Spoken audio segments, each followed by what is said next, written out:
Você está num avião particular, altitude de cruzeiro, 12.000 metros. Do lado de fora, nuvens brancas cobrindo o Atlântico inteiro. Você tem uma taça de vinho que custa mais que o salário mensal que você recebia 3 anos atrás. No seu celular, 3 mensagens não lidas de 3 países diferentes.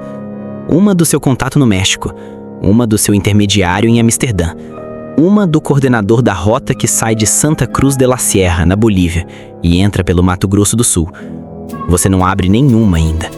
Você olha pela janela e pensa numa coisa que você pensa toda vez que está nesse avião. Pensa que tem uma versão de você que ainda está num posto de fronteira em Ponta Porã, com R$4.000 de salário e conta no vermelho. E pensa no quanto essa versão parece um personagem de uma história que aconteceu com outra pessoa. Você não é mais esse homem. Você é outra coisa completamente. Você é o homem que organizações criminosas em 4 continentes ligam quando precisam que uma carga chegue. Não um criminoso, uma solução.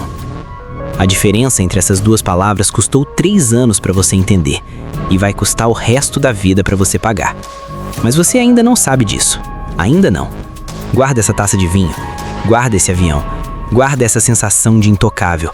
Porque esse vídeo vai te mostrar exatamente como tudo isso foi construído e exatamente como tudo isso vai desmoronar, do começo ao fim, sem cortar nada.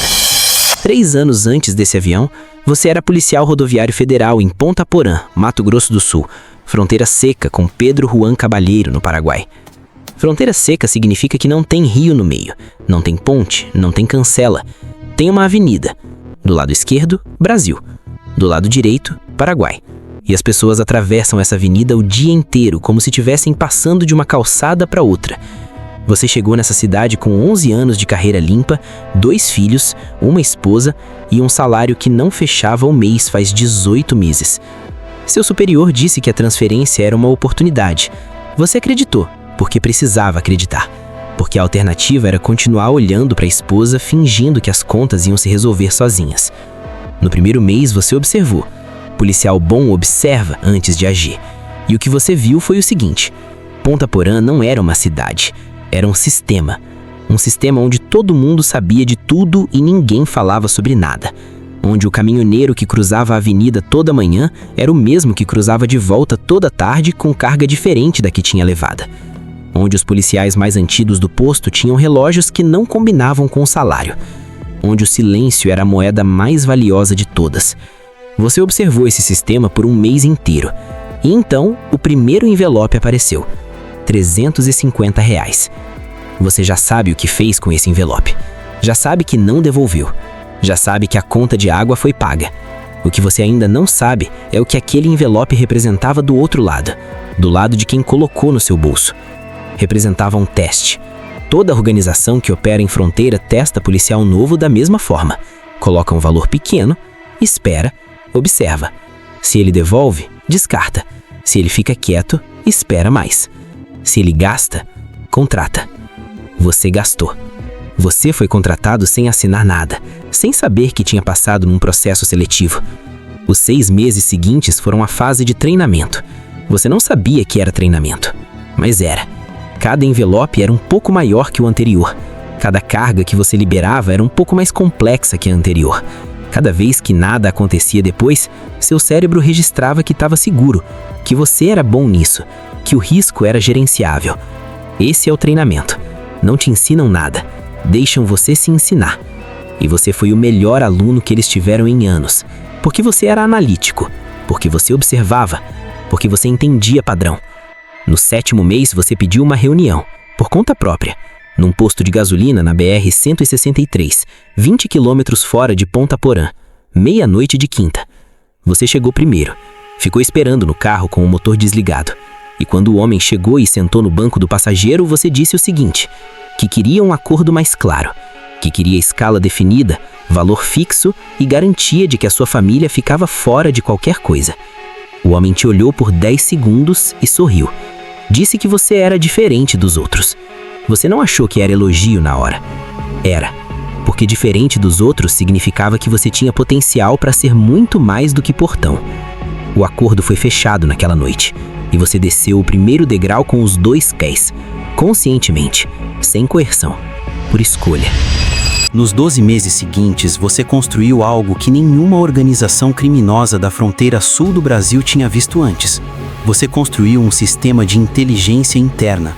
Mapeou os horários de todas as equipes federais que operavam entre Ponta Porã e Dourados. Identificou os policiais do seu batalhão que eram risco, os que eram controláveis e os que já estavam dentro de outros esquemas. Criou um código de comunicação próprio embutido nos manifestos de carga, que era mais sofisticado do que qualquer sistema que as organizações usavam antes de te conhecer. E começou a vender esse sistema. Não só usar, vender. Primeiro para o grupo de Ponta Porã, depois para o grupo que controlava a rota da BR-267 pelo Pantanal, depois para o terceiro grupo que operava em Coronel Sapucaia. 3 organizações diferentes pagando pelo mesmo sistema que você tinha desenvolvido. Você tinha virado fornecedor de tecnologia criminal. E tecnologia não se desgasta, ela escala. No 14º mês, você cruzou a fronteira pela primeira vez a trabalho. Pedro Juan Cabalheiro, do outro lado da avenida. Um galpão nos fundos de um bairro residencial. Homens que você nunca tinha visto. E uma proposta que mudou o tamanho de tudo. Eles queriam expandir, não só Mato Grosso do Sul. Queriam uma rota confiável que saísse do Paraguai, entrasse pelo Brasil e chegasse em 2 destinos específicos, Miami e Amsterdã. Você ouviu esses 2 nomes e sentiu alguma coisa que você ainda não tinha sentido em todo esse tempo. Não foi medo, foi interesse, genuíno, profissional, como um engenheiro ouvindo um problema complexo que ele sabe que consegue resolver. Você disse que precisava de 2 semanas para mapear a viabilidade. Voltou para o Brasil e passou essas 2 semanas fazendo o que você fazia melhor, analisando, mapeando, construindo. A rota que você desenhou naquelas 2 semanas era elegante. A carga saía de Santa Cruz de la Sierra, na Bolívia, por via terrestre até a fronteira com o Mato Grosso do Sul pelo Porto Suárez. Entrava no Brasil pelo Corumbá, seguia pela BR-262 até Campo Grande. De Campo Grande, parte seguia por via aérea em cargas fracionadas misturadas com exportação legítima de commodities agrícolas até o Porto de Santos. De Santos, contêineres com declaração de soja processada saíam direto para Roterdã, na Holanda. De Roterdã, distribuição para Amsterdã e resto da Europa. A outra parte da carga seguia rota diferente. Campo Grande até São Paulo por terra. São Paulo até Guarulhos. De Guarulhos, voos comerciais com passageiros recrutados especificamente para esse fim até Miami. Cada passageiro levava a quantidade abaixo do limite que ativava protocolo de inspeção. 50 passageiros por voo, 3 voos por semana. Você apresentou esse plano numa sala em Pedro Juan Cabalheiro 2 semanas depois. O homem responsável pelo lado paraguaio ficou em silêncio enquanto você apresentava. Quando você terminou, ele ficou mais uns 30 segundos em silêncio. Então disse uma coisa que você nunca esqueceu. Disse que em 20 anos de operação, nunca tinha visto um policial pensar como você pensava. Que você não pensava como criminoso, pensava como executivo. Você agradeceu e negociou sua participação nos lucros da rota. Não valor fixo, percentual, 2% de tudo que chegasse ao destino. O homem aceitou sem contraproposta, porque 2% de uma operação daquele tamanho era número que ele podia pagar sem sentir e que ia te tornar milionário em 18 meses. A rota funcionou. O primeiro carregamento chegou em Roterdã em 42 dias. 0 interceptações, 0 perdas, 0 problemas. Você recebeu a confirmação por mensagem criptografada numa manhã de terça-feira enquanto tomava café na sua cozinha em Ponta Porã. Sua esposa estava do outro lado da mesa, lendo alguma coisa no celular. Seus filhos estavam se preparando para a escola. Tudo completamente normal. Tudo completamente separado do que estava acontecendo no seu celular. Você guardou o celular no bolso, terminou o café, disse tchau para as crianças, beijou sua esposa, foi trabalhar, fez o plantão inteiro normalmente, liberou caminhões, carimbou manifestos, conversou com colegas sobre o jogo do fim de semana. E naquela noite, quando todos dormiram, você ficou na varanda calculando quanto ia receber no primeiro pagamento. O número que chegou foi maior do que você tinha calculado, porque a carga tinha chegado maior do que o planejado. E 2% de um número grande é um número que muda de vida. Nos 18 meses seguintes, você se tornou outra coisa. Não aconteceu de uma vez, aconteceu como tudo nessa história, degrau por degrau. Mas a velocidade dos degraus tinha aumentado. No 18º mês, você tinha clientes em 4 países. O grupo boliviano, que controlava a produção na região de Santa Cruz de la Sierra, o grupo paraguaio, que fazia logística terrestre até a fronteira brasileira, 2 grupos brasileiros que gerenciavam a distribuição interna, um intermediário holandês que recebia em Roterdã e distribuía pela Europa, e um coordenador americano baseado em Miami que gerenciava a entrada nos Estados Unidos. Você não conhecia a maioria deles pessoalmente, não precisava. Você era o arquiteto. O arquiteto não precisa estar na obra. Ele projeta, os outros constroem, e o arquiteto recebe independente de qualquer coisa que aconteça na obra. Essa era a genialidade do que você tinha criado. Você se tornou indispensável sem se tornar visível. No 20º mês, você foi à Ciudad del Este pela primeira vez. Reunião com uma 4ª organização que queria entrar na rota europeia. No 24º mês, você foi a Santa Cruz de la Sierra. Reunião com os bolivianos para expandir volume. No 28º mês, você foi a Amsterdã. Reunião com um intermediário holandês e 2 compradores europeus que queriam volume maior e rota mais frequente. Hotel 5 estrelas no centro, canal do lado de fora da janela. E foi em Amsterdã que você entendeu que tinha cruzado uma linha que não era geográfica, que não era moral, era de tamanho. Você tinha ficado grande demais. E grande demais é o momento em que você para de ser invisível. No 30º mês, você foi a Miami, com a família. Sua esposa queria uma viagem diferente. Você escolheu Miami porque tinha um motivo secundário que ela não sabia. Ia conhecer pessoalmente o coordenador americano pela primeira vez. Encontro casual num restaurante em Brickell. 30 minutos. Parecia 2 velhos conhecidos almoçando. Era uma reunião de negócios que movimentava mais dinheiro por mês do que a maioria das empresas legítimas do Brasil. Depois do almoço, você voltou pro hotel. Sua esposa estava na piscina com as crianças. Seu filho jogava bola na beira da piscina. Sua filha mostrou um desenho que tinha feito de um flamingo que ela tinha visto num aquário. Você ficou olhando para essa cena por um tempo e sentiu aquela coisa de novo, aquela separação, aquele ser 2 pessoas no mesmo corpo. Só que dessa vez a separação era maior, porque o homem que tinha almoçado com o coordenador americano 30 minutos antes era muito diferente do homem que estava olhando para a filha com o desenho do flamingo. E a distância entre os dois continuava crescendo, todo dia. No 35º mês, você pediu demissão da Polícia Rodoviária Federal. Não foi dramático, foi burocrático. Você deu entrada no pedido de exoneração voluntária numa manhã de segunda. Seu superior chamou na sala e perguntou se tinha certeza. Você disse que tinha. Ele disse que era uma pena, que você era um dos melhores que ele tinha. Você agradeceu, saiu da sala, devolveu o crachá, devolveu o equipamento, foi embora. E no caminho para casa você sentiu uma coisa que não esperava. Não foi alívio, foi vazio. Porque a farda, mesmo depois de tudo que você tinha feito usando ela, ainda representava alguma coisa.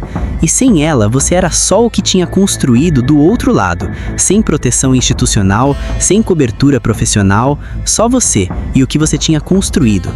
Sem a farda, o dinheiro cresceu mais rápido, porque sem o salário de policial como justificativa pública, você precisou construir fachada, e fachada custava dinheiro, mas gerava mais dinheiro. Você abriu uma empresa de consultoria em logística internacional em Campo Grande, depois uma empresa de importação e exportação em São Paulo, depois uma participação societária em uma transportadora em Corumbá, cidade na fronteira do Mato Grosso do Sul com a Bolívia, exatamente no ponto de entrada da rota boliviana que você tinha desenhado. Cada empresa era real, tinha funcionários reais, faturamento real, e cada empresa lavava uma parte do dinheiro que entrava pelos canais que você gerenciava. Você tinha um contador em Campo Grande que entendia exatamente o que precisava ser feito. Você tinha um advogado em São Paulo que estruturava os contratos de forma que o dinheiro trocava de mãos legalmente, mesmo que a origem fosse ilegal. Você tinha construído, sem perceber que estava construindo, um escritório financeiro criminoso, que parecia completamente normal. Parecia uma empresa de médio porte em crescimento. Parecia exatamente o que você queria que parecesse. No 40º mês, você estava num avião particular pela primeira vez. Não o seu, do intermediário holandês que estava em São Paulo para uma reunião. Ele te ofereceu carona até Campo Grande. Você aceitou. Ficou 3 horas naquele avião olhando pela janela e calculou o que tinha acumulado até aquele momento. Não em reais, em dólares. O número era de 8 dígitos. Você tinha cruzado, sem saber exatamente quando, a linha que separava rico de obscenamente rico. E a única emoção que sentiu calculando aquele número foi uma curiosidade fria sobre quanto tempo levaria para dobrar. Não gratidão, não orgulho, não culpa. Curiosidade, como um investidor olhando para a planilha. Esse foi o momento em que você entendeu que tinha virado outra coisa completamente. Não um policial corrupto, não um criminoso comum, um operador, frio, eficiente, sem emoção contaminando a análise. No 45º mês, aconteceu a primeira coisa que quebrou a frieza. Um dos passageiros recrutados para a rota de Miami foi interceptado no aeroporto de Guarulhos. 22 anos, estudante universitário, recrutado por um subcoordenador seu em São Paulo com promessa de R$10 mil por viagem. Ele foi preso com quantidade que ativou o protocolo federal americano, extraditado em 90 dias, condenado a 8 anos numa penitenciária federal nos Estados Unidos. Você soube pelo seu contato americano, numa mensagem seca de 3 linhas. Ficou olhando para a mensagem por um tempo, e então fez o que um operador faz quando perde um ativo. Substituiu. Mandou mensagem para o subcoordenador em São Paulo, pedindo 2 novos recrutados para a semana seguinte. Dormiu normalmente naquela noite. E essa normalidade, essa capacidade de dormir normalmente depois de um estudante de 22 anos ser condenado a 8 anos porque você mandou uma mensagem de substituição, era a prova mais clara de quanto você tinha mudado. No 48º mês, você comprou o avião. Não alugou, comprou. Jato executivo de médio porte, registrado em nome de uma empresa no Uruguai que pertencia a outra empresa nas Ilhas Caimã, que pertencia a uma terceira empresa em Malta, que pertencia a você. Sua esposa perguntou de onde vinha dinheiro para isso. Você disse que eram investimentos que tinham rendido bem. Ela ficou te olhando por uns 5 segundos e então perguntou uma coisa que você não esperava. Perguntou se você ainda sabia quem você era. Não como acusação, como pergunta genuína, com aquele tom de pessoa que está com medo da resposta, mas precisa fazer a pergunta. Você disse que sabia.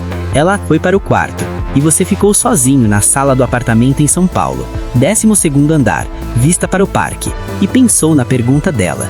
Pensou honestamente, e a resposta que chegou foi que você sabia exatamente quem era, que você era o homem que tinha construído aquilo tudo, competente, preciso, indispensável para operações em 4 continentes, e que a versão anterior de você era uma versão incompleta, que essa era a versão completa. Você acreditou nisso completamente. Essa foi sua sentença. Você só não sabia ainda. No 50º mês, você foi ao México, Cidade do México, reunião com uma organização que controlava rotas de entrada nos Estados Unidos pelo lado norte. Eles queriam entender como você operava pelo sul. A reunião foi num rancho nos arredores da capital. 12 horas de conversa, 3 refeições. Você voltou para o Brasil com uma proposta de expansão que dobraria o volume total da sua operação. No avião de volta, você não dormiu. Ficou calculando, estruturando, desenhando, como um arquiteto com um projeto novo, animado, genuinamente animado. E essa animação, esse prazer intelectual genuíno no trabalho que você estava fazendo, era a coisa mais perturbadora de toda a história, porque significava que você não estava mais sofrendo com nada, estava prosperando. No 54º mês, você era bilionário, não em reais, em dólares. 1 bilhão e 200 milhões distribuídos em empresas, imóveis, contas e ativos em 7 países. Uma casa em Campo Grande, um apartamento em São Paulo, uma propriedade rural no Uruguai, um apartamento em Lisboa. Você tinha 38 anos e se sentia no início, como se ainda tivesse muito a construir, como se o próximo degrau fosse sempre o mais interessante. E então, o mundo virou. Não de uma vez. Como tudo nessa história. Em partes. A primeira parte foi uma notícia num portal de jornalismo investigativo europeu. Um consórcio de jornalistas de 6 países tinha passado 18 meses investigando rotas de tráfico que chegavam à Europa pelo porto de Roterdã. A reportagem não tinha seu nome. Tinha o nome de um dos seus intermediários holandeses e tinha detalhes de rotas que eram específicos demais para serem coincidência. Você leu a reportagem 3 vezes e sentiu pela primeira vez em 2 anos aquela coisa que tinha sumido completamente. Sentiu o estômago virar, não de culpa, de risco calculado que tinha acabado de mudar de tamanho. Você ligou para o intermediário holandês imediatamente. Ele não atendeu. Ligou de novo. Nada. Na manhã seguinte, você soube que ele tinha sido preso numa operação coordenada entre autoridades holandesas e americanas 48 horas antes da reportagem ser publicada. A reportagem era o sinal. A prisão era o começo. Você passou as 72 horas seguintes em modo de contenção. Não de pânico. Contenção. Você sabia o que fazer porque você tinha pensado nesse cenário. Você sempre pensava nos cenários adversos. Era parte de ser arquiteto. Comunicações cortadas com todos os contatos europeus. Transferência de ativos para estruturas em jurisdições diferentes. Substituição dos canais de comunicação criptografada. Pausa temporária na rota boliviana. Reconfiguração dos pontos de entrada em Santos. Tudo feito em 72 horas. Silenciosamente. Eficientemente. Você foi dormir no 3º dia convicto de que tinha contido o dano, que era rápido o suficiente. Você não tinha sido. 30 dias depois da reportagem europeia, sua empresa de logística em Campo Grande recebeu uma auditoria fiscal. Procedimento de rotina, dizia o documento. Você sabia que não era rotina. 7 dias depois, a transportadora em Corumbá recebeu uma vistoria operacional. Também procedimento de rotina. Você começou a ver o padrão. Mas padrão pressupõe que você consegue enxergar de fora. Quando você está dentro, padrão parece coincidência. Você estava dentro. 45 dias depois da reportagem europeia, você estava no apartamento em São Paulo quando o ouviu bater na porta às 6 da manhã. Sua esposa ainda estava dormindo. Você foi até a porta. Olhou pelo olho mágico. Do lado de fora havia um homem de terno e uma mulher com um crachá visível no pescoço. Você reconheceu o formato do crachá antes de conseguir ler o que estava escrito. Polícia Federal. Você ficou parado na frente da porta por uns 3 segundos. 3 segundos em que você processou tudo. Tudo mesmo. Desde o primeiro envelope de R$350 num banheiro de posto de fronteira em Ponta Porã, passando pelo posto de gasolina na BR-163 à meia-noite, pelo galpão em Pedro Juan Cabaleiro, pelo apartamento em Ciudad del Este, pelo restaurante em Brickell em Miami, pelo rancho no México, pelo avião sobre o Atlântico, pelos 8 dígitos em dólares. Tudo em 3 segundos. E então, você abriu a porta. O homem disse seu nome completo. Disse que você estava preso por ordem judicial e começou a ler uma lista de crimes que levou 45 segundos. Tráfico internacional de entorpecentes, lavagem de dinheiro em escala internacional, organização criminosa transnacional, corrupção ativa, evasão de divisas, crimes contra o sistema financeiro nacional e mais 6 itens que você ouviu, mas não registrou porque estava olhando para o corredor do apartamento onde sua esposa tinha aparecido na porta do quarto. Cabelo despenteado, olho ainda com sono.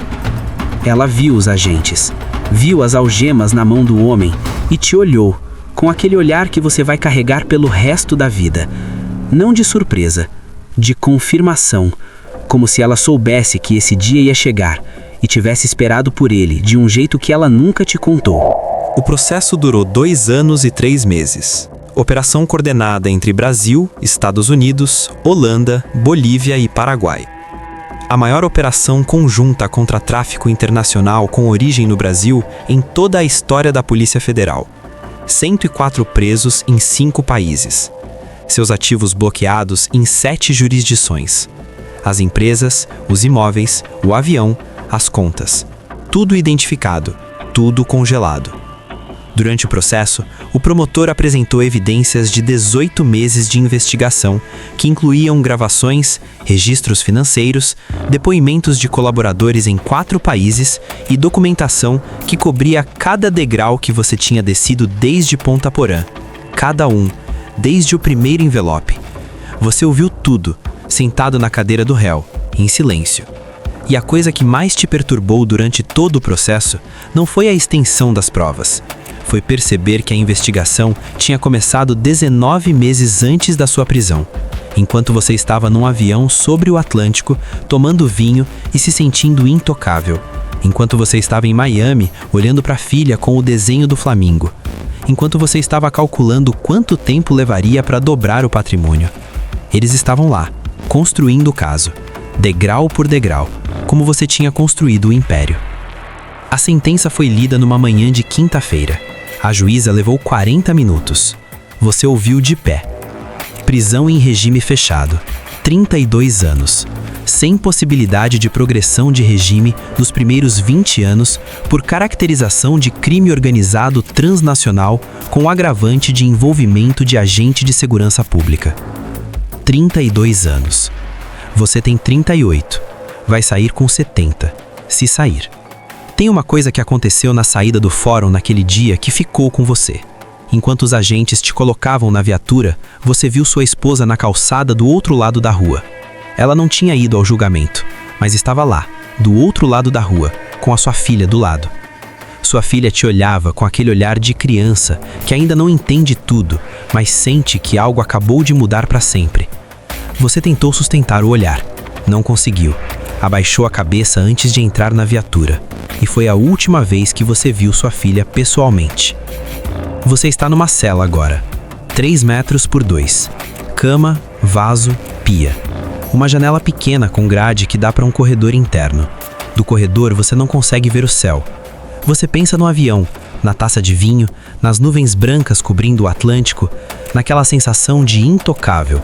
E pensa que o problema com intocável é que é sempre uma sensação, nunca é um fato. Fato é o que está do lado de fora dessa janela. Fato é o que você vai olhar por 20 anos. Fato são os 32 anos lidos numa manhã de quinta-feira por uma juíza que levou 40 minutos. E fato é o seguinte, que você começou com R$350 no envelope branco e terminou com 32 anos numa cela de 3x2. E que entre esses dois números tem uma vida inteira de escolhas que cada uma fez sentido na hora. Cada uma. Agora, a pergunta para você. Não sobre tráfico, não sobre fronteira, não sobre dinheiro. A pergunta é sobre os seus próprios degraus. Porque todo mundo tem degraus. Os seus podem não ser envelopes de R$350 num posto de fronteira. Os seus podem ser menores, mais silenciosos, mais cotidianos. Mas o mecanismo é exatamente o mesmo. Pequena escolha, justificativa razoável, nada acontece. O cérebro registra que estava certo. Próxima escolha fica um pouco mais fácil. Até você estar num lugar que você nunca imaginou, olhando para trás sem conseguir ver o ponto onde os pés saíram do chão. Comenta aqui embaixo em qual degrau dessa história você teria parado.